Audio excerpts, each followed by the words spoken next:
viewers, welcome to Madam Cooks a Lot. 3 விதமான கொட்டைகளை முளைக்கட்டி இன்னைக்கு நம்ம முளைக்கட்டிய கொட்டை குழம்பு எப்படி செய்ய போறோம்னு பார்க்க போறோங்க. இந்த சிம்பிளான குழம்பு செய்யறதுக்கு ரொம்ப டைம் தேவைப்படாதுங்க, குயிக்கா பண்ணிடலாம். வாங்க இந்த குழம்பு எப்படி செய்யறதுன்னு பார்க்கலாம்.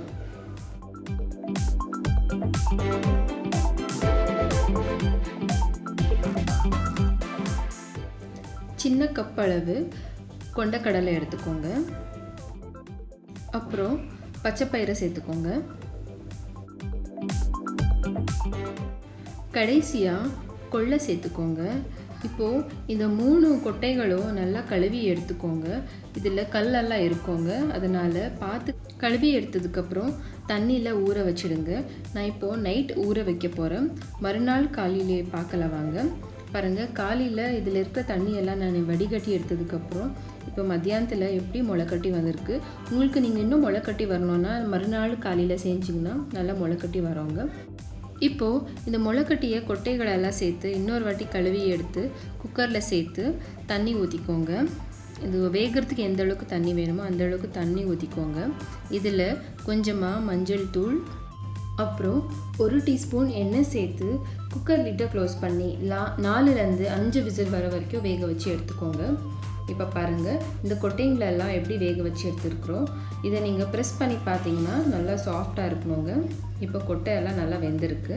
அடுத்து இந்த குழம்புக்கு தேவையான மசாலா அரைச்சிக்க போகிறோம். அதுக்கு சின்ன மிக்ஸி ஜாரில் இஞ்சி, பூண்டு, அப்புறமா கொஞ்சமாக தேங்காய், பாதி வெங்காயத்தை கட் பண்ணி போட்டுக்கோங்க.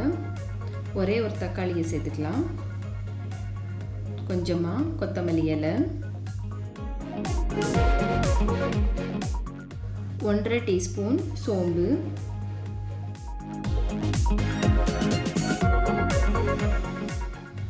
ஒரு சின்ன பட்டை துண்டு, 2 கிராம்பு, கொஞ்சமாக வெந்த கொட்டைங்களும் சேர்த்துக்கலாங்க. இப்போது இது எல்லாத்தையும் சேர்த்து நல்லா பேஸ்ட்டாக அரைச்சி எடுத்துக்கணுங்க. இப்போ நம்மளுக்கு குழம்பு செய்கிறதுக்கு மசாலா ரெடியாக இருக்குது.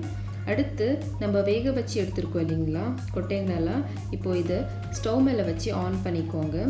ஸ்டவ் ஆன் பண்ணதும் இதில் ஒரு உருளைக்கிழங்கு அப்புறம் ஒரு கத்திரிக்காயை சேர்த்துக்கலாம். கொஞ்சமாக மஞ்சள் தூள், 2 டீஸ்பூன் மிளகாய் தூள்,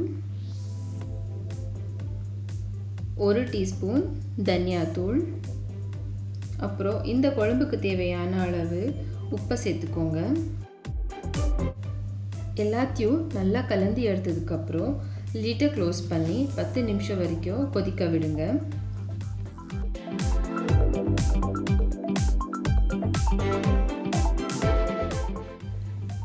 நிமிஷத்துக்குள்ளே நம்ம ஆட் பண்ண கத்திரிக்காய் உருளைக்கிழங்கெல்லாம் நல்லா வெந்திருக்கோங்க. இப்போது நம்ம அரைச்ச மசாலா விழுதியும் சேர்த்துக்கலாம்.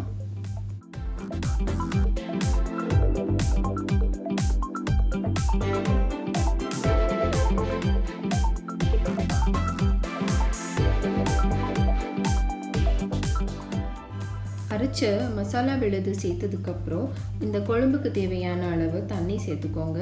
உங்களுக்கு திக்னஸுக்கு தகுந்த மாதிரி நீங்கள் தண்ணியை சேர்த்துக்கலாம். இப்போ நான் ரைஸுக்கு இந்த குழம்பு செய்யறதுனால கொஞ்சம் தண்ணியாகவே குழம்பு செஞ்சுக்க போகிறோங்க. இந்த கொட்டை குழம்பை 10 நிமிஷம் வரைக்கும் நம்ம கொதிக்க வச்சு எடுத்துக்க போகிறோங்க. பாருங்கள், குழம்பு எப்படி கொதிச்சு ரெடியாக இருக்குது. இப்போது இந்த குழம்புக்கு ஒரு சின்ன தாளிப்பை ரெடி பண்ணிக்க போகிறோம். ஒரு சின்ன பேனில் எண்ணெய் சூடானதுக்கப்புறம் கடுகை சேர்த்து பொரிச்சு எடுத்துக்கோங்க. கடுகு நல்லா பொரிஞ்சு வந்ததும் கொஞ்சமாக பெருங்காயம் சேர்த்துக்கோங்க. நம்ம கொட்டையெல்லாம் சேர்த்துருக்கிறதுனால பெருங்காயம் சேர்க்க போகிறோம். அப்புறம் ஃப்ரெஷ்ஷாக இருக்கிற கருவேப்பிலையும் சேர்த்துக்கலாம். அவ்வளோதாங்க.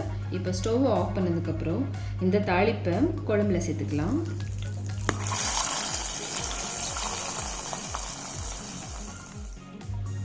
இப்போ பாருங்கள், சூப்பராக முளைக்கட்டிய கொட்டை குழம்பு ரெடியாக இருக்குது. கொண்டக்கடலை, பச்சைப்பயிறு, அப்புறம் கொள்ளை சேர்த்து எவ்வளோ ஹெல்த்தியான ப்ரோட்டீன் ஃபுல்லாக இருக்கிற ஒரு குழம்பை செஞ்சுருக்கோங்க. இந்த ஹெல்த்தியான குழம்பை நீங்களும் உங்கள் வீட்டில் செஞ்சு பார்த்துட்டு உங்கள் ஃபேமிலி ஃப்ரெண்ட்ஸோட என்ஜாய் பண்ணுங்கள். இந்த கொட்டை குழம்பு பூரி, சப்பாத்தி, இட்லி, தோசை, பராட்டா இல்லைன்னா நீங்கள் சுட சுட சாதத்தோடு கூட சாப்பிட்லாங்க. அட்டகாசமாக இருக்கும். கண்டிப்பாக இந்த ரெசிபியை ட்ரை பண்ணுங்கள். நம்ம சேனலில் வர வீடியோஸ் எல்லாம் நீங்கள் மிஸ் பண்ணாமல் பார்க்கணுன்னா நம்ம சேனலை சப்ஸ்கிரைப் பண்ணிக்கோங்க. Happy cooking and happy eating with Madam Cooks a Lot. Thank you.